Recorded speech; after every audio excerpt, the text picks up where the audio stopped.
ನೀನು ಪ್ರಾಕ್ಟಿಕಲ್ ಆಗಿ ಥಿಂಕ್ ಮಾಡು. ಈಗ ದಿಢೀರಂತ ಡಿಸಿಷನ್ಗಳನ್ನ ತಗೋಬಾರ್ದು. ಮನೆಗಳಲ್ಲಿ ಮಾತಾಡೋಣ.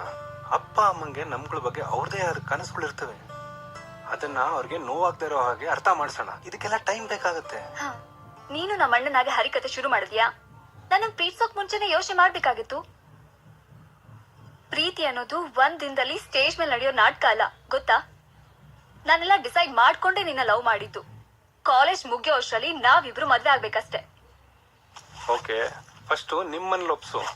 ನಮ್ಮನೇಲಿ ನನ್ನ ಆಗ್ಲೇ ಹೇಳಾಗಿದೆ. ಹಾಗಾದ್ರೆ ನೀ ಇಷ್ಟೊತ್ತು ಮಾತಾಡಿದ್ದು ಒಂದು ಸಣ್ಣ ಟ್ವಿಸ್ಟ್ ಇರ್ಲಿ ಅಂತ. ಹೆಣ್ಮಕ್ಳನ್ನ ಅಳಿಸಿ ನಗ್ಸಿದ್ರೆ ನಾವು ಸೇಫ್ ಅಂತೆ. ಯಾವ ಮಹಾತ್ಮನೋ ಹೇಳಿದ್ದು. ಏನ್ ಆರ್ಡರ್ ಮಾಡ್ಲಿ ಸರ್? 2 ಕಾಫಿ.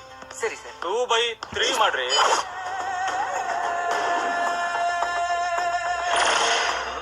ಸ್ವಲ್ಪ ಲೇಟ್ ಆಗಿ ಬಂದಿದ್ದೀನಿ.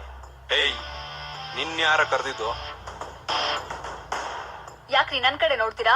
ಸಿದ್ಧಾರ್ಥ್ ಪ್ರಶ್ನೆಗೆ ಉತ್ತರ ಕೊಡಿ. ನಿಮ್ಮನ್ನ ಯಾರು ಕರೆದ್ರು?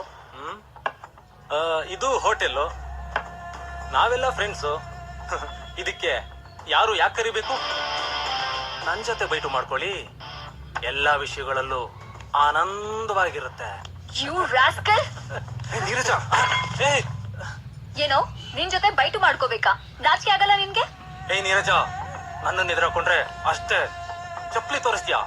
ನಾನು ತೋರಿಸ್ತೀನಿ, ನೋಡ್ಕೊಳ್ತೀನಿ ನಿಮ್ಮಿಬ್ರು. ಏನ ಏನ ಏನ ಮಾತಾಡ್ತೀಯ ನೀನು? ಏನ್ ಮಾತಾಡ್ತೀಯ? ನಮ್ಮ ಕಾಲೇಜ್ ಅಂತ ಸುಮ್ಮನಿದ್ರೆ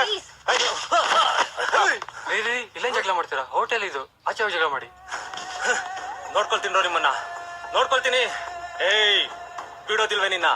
ಬಿಡೋದಿಲ್ಲ. ಬಂದ್ರ